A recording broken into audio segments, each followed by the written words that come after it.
Hi everyone, my name is Stephen Kilgore. I'm the managing editor of Feed and Grain magazine and the host of the Feed and Grain podcast. Thank you so much for joining me today as we dive deep into the issues affecting feed manufacturing, grain handling, and other allied industries. Today, I'm speaking with the Vice President of Market Intelligence for the United Soybean Board and the U.S. Soybean Export Council, Mac Marshall. We are talking about soybean checkoff program, how they encourage innovation with soybean products, and some of the fun innovations that might be happening just around the corner. So, thank you so much for listening. Before we start, if you're listening to this in a podcasting app, please rate us and subscribe. If you're listening online, sign up for Feed and Grain newsletter Industry Watch to see the latest podcast and stay up to date with all the latest news around the industry. Now, on to the show.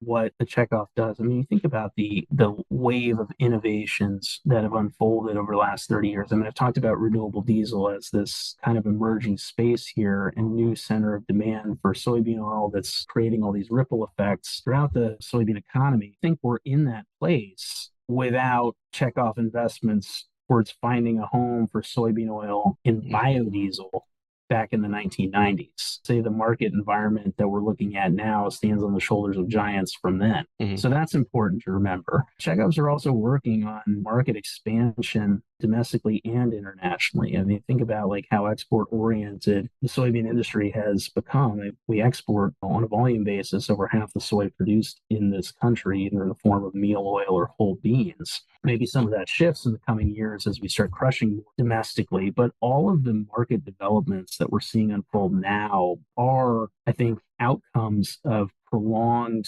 investment towards research and development and Mhm. marketing and promotion, being able to showcase the intrinsic and extrinsic benefits of U.S. origin soy, right? It's Mhm. advancing our sustainability profile, telling the story about it, being able to report out. All of these things are enabled through investments that the soy checkoff has made. And let's think about even beyond our world of soy here. A project that I think we're particularly proud of, and the inception of this predates me, so there's nothing I can take credit for, that's for sure. But it's the dredging of the lower Mississippi River. Mhm. Several years ago, SB had decided to invest $2 million towards site design feasibility studies, basically all the pre-construction, pre-dredging work for the lower Mississippi River, because we can't invest towards physical infrastructure. We can't invest towards steel in the ground. We can't invest for the actual physical dredging. For the feasibility studies, economic impact, understanding what the benefits and value and, realistic ability to actually to have that dredging project executed.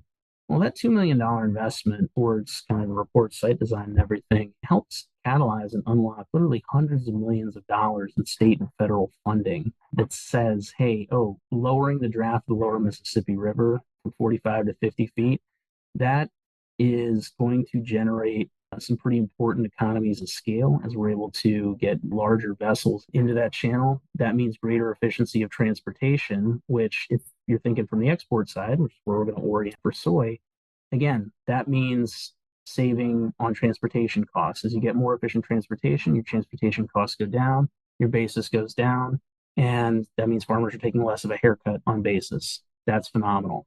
But let's also consider soy's contribution through using this investment as an example. Soybean farmers aren't, and soybeans are not the only products that uses the Mississippi River, Mhm. right? There's a whole host of other industries that utilize that for shipping raw material commodities up and down. You can think about construction materials, cement, concrete, all of that. Having greater efficiency there is certainly critical for other parts of the economy. We're thinking about the input side for farmers. Again, we think about vessels going down the Mississippi. Vessels also go back up, bringing fertilizer and crop protection products, other things that are needed for farming. So if you have efficiency on getting those to farmers too, that's also a benefit. We certainly have seen over the last couple of years the impact that snarled supply chain lines can have on the ability to produce. That's certainly Mhm. pronounced a lot in the manufacturing sector, certainly in farming as well. I mentioned earlier that last year not as much corn went in the ground, I think, as maybe the market was calling for due to some availability issues with fertilizer and other inputs. Yeah. So anything that can be done to help debottleneck and streamline that is really important. So just one checkoff investment there, and one that I think has helped create a model. One that we're working on now is investing towards the expansion of the Port of Grays Harbor Mhm. in western Washington state. Well, why does that matter? No, it matters because that's a critical meal export terminal. And seeing the capacity go from 3 million tons annually to 6 million is pretty substantial when you consider the volume we're going to have coming online in the coming years and the need to have an efficient means of transportation to get it from point of crush to point of use, be that within the country or flowing out into those export channels through that port there. So there's a lot of things that come together. Soy really does rip the economy. Mhm. It's actually a recent study to come out showing soy's contribution to the economy in excess of $124 billion annually. That's not a insignificant figure. And that's more than half a percentage point of total U.S. economic activity, according to Yeah. this report. So, Yeah. seeing all the places that soy touches really, I think, does emphasize, I think, what a strong overall demand environment that we have. Mhm. There's an increasing appreciation for all the uses and versatility of soy. But of course, just as our farmers never rest on their laurels and are always exercising continuous improvement, same is true for the checkoff and how we think about the waves of investments that are going to be generating that next round of value for farmers and our partners throughout the value chain all the way to the consumer. Yeah, that's a really good point, especially because people, I think, when you look outside of it, you don't know much about the program. They tend to forget that U.S. soy farmers are all individual business owners. They tend to be pretty small. I know there's a big myth about giant factory farms, but they don't, in my experience, they're very few. These really, really large farms aren't all that common. Absolutely vast, overwhelming majority, well in excess of 90% of farms in this country are family owned. So they're small and they need a group to come together, someone to advocate for them because it's impossible to do it for yourself. You can't be an ambassador to US soy. You're also on the farm trying to to grow it, right? It's I it's a mean, lot to ask. it absolutely is. And that's one of the things that I find impressive, with our farmer directors. They're volunteers. They're Mhm. volunteering their time away from the farm to help set up the industry better in the years ahead. We talk about intergenerational farming, and a lot of, I think, justifiable pride in that, where farmers don't farm for a year. They're the best stewards of the land and want to make sure that the subsequent generations are able to prosper as well. Yeah. And that's why you have to continually have this ability to tell your story, I think, individually and collectively. Your point, all our farmers, they're individual business people, and so they Yep. each have their own unique story. And I love hearing those. I love when people who otherwise wouldn't meet a farmer finally get to hear how their operations work, their story of their farm. It really lends another layer of appreciation to the role that food and ag play in each one of our lives, even if it is unseen. But part of this is to make it more seen and heard. Yeah, that's a really good point, especially because it always annoys me when farmers are kind of demonized in, in popular culture, usually by people who have never met a farmer in their lives. Exactly. I mean, and that's, I think, one of the challenges is because, I mean, I said this at an event at Commodity Classic earlier this year. Maybe you and I, Stephen, like we've had the opportunities to meet people in agriculture, and even coming from non-ag backgrounds, it's being able to meet people that helps get you more and more interested, better understand where you are, learn new questions to ask, and continue that journey of exploration. And I think that's all very well and good and exciting, but you can't expect everybody to do that. And so I think it becomes more and more incumbent upon the agricultural and farming community to, again, be telling their stories, to reach Hmm. out to parts of society that may not understand farming or don't have an appreciation for it, or excoriate it without truly understanding what it is. It's very easy to demonize the unseen because it's convenient. I think that's probably a negative universal human truth. But I think once you have those points of connectivity, once you can see somebody, once you can be on their field, or hear them talk about it, it changes your perspective. And those are moments that I think are really critical for drawing out more partnership, unity, and collaboration that we need in the ag value chain, but I think we also more generally need as people. Yeah, we're all just trying to get by. Every farmer is the same way. No farmer wants to destroy the land or pollute or do any of that. We're all just looking for solutions to make it through this crazy world of ours, aren't we? Absolutely, absolutely. And ideally setting up in the best way possible for subsequent generations. Exactly. I've never met a farmer that doesn't secretly want their farm to be passed on to their children or their Yeah, grandchildren. absolutely. Talked with a number of farmers recently, who expressed a lot of concern about that continual creep up in the average age of farmers in the United States. And it's not just in the US. That trend, I think, is being observed on a global basis as well. And it raises the question, right? If the average age of farmers keeps creeping up, like who's going to be the next generation to kind of continue that on, right? We have to bring more and more young people into that world of food and ag. And maybe that doesn't necessarily mean farming, but I think it means playing a role in it Hmm. and helping illuminate just how this all comes together. Yeah, exactly. So let's talk a little bit about some of the projects and initiatives you guys have over at the United Soybean Board. Yeah, I think to maybe break it down, I'll give you an idea about how we think about value creation and how Hmm. that's all set up, right? So we think about deriving value for farmers really through reputation, differentiation, and resilience. So that's how do you build more resilient revenue streams? How do you help differentiate through evidence-based marketing the value of US soy in various applications? And then how do you tell about it? How do you really kind of enhance that reputation piece? The portfolio that farmers or that our directors will evaluate each year is really subdivided into a couple different areas. So we look at supply and demands across, really three priority areas. One is infrastructure and connectivity. So I mentioned some of the dredging project and expansion of Port of Grays Harbor. Well, infrastructure and connectivity also means connectivity to markets. So that's investing towards rural broadband, which is essential for farmers to be able to communicate and have information flow back and forth. It's also continuous market research, better understanding opportunities that are out there in more novel spaces.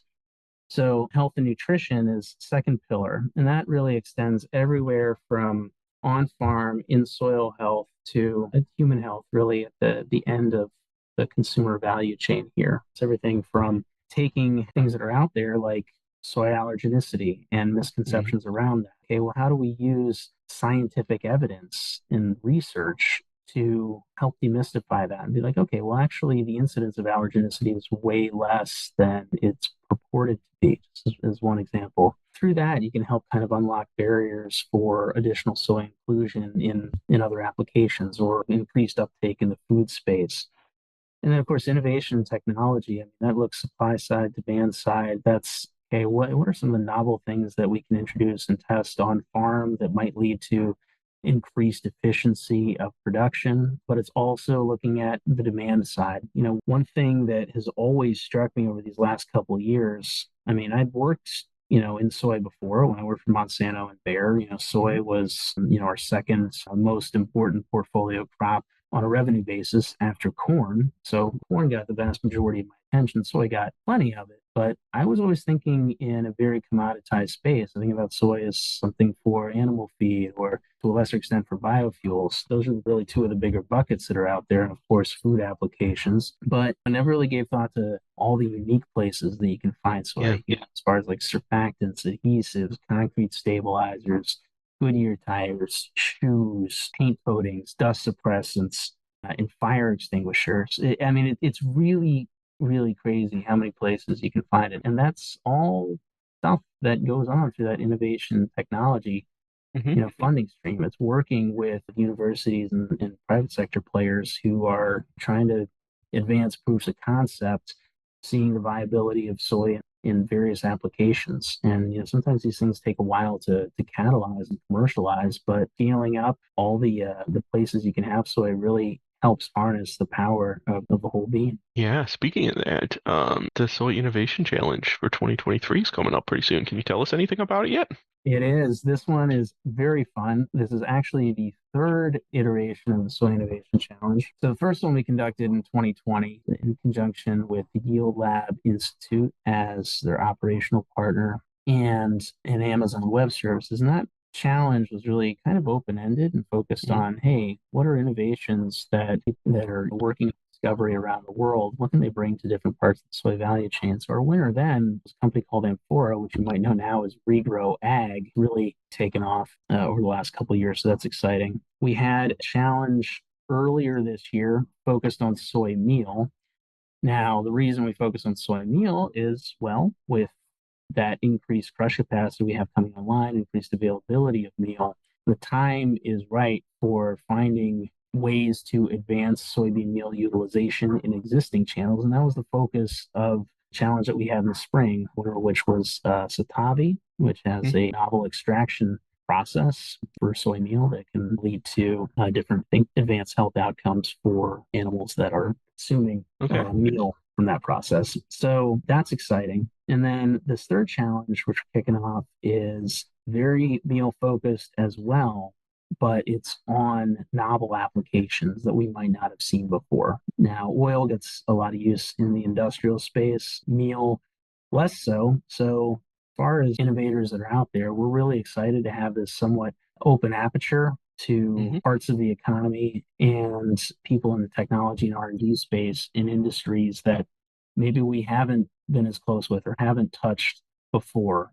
But if there's an application for soy meal, an ability to use it in some place that we haven't considered before, this is the opportunity for creative and smart, business savvy innovators to come together and start showcasing what can potentially be done there. So, we're partnering again with Yield Lab Institute and excited to see the applications come in and just to see where all the ideas are for soy meal. So we've been going for a while now. I think I'm gonna wrap it up unless you wanna. I mean, I kind of skipped over question 5 and 6, but I think we covered them in little bits throughout, and I actually like it a lot better as a free-flowing conversation versus.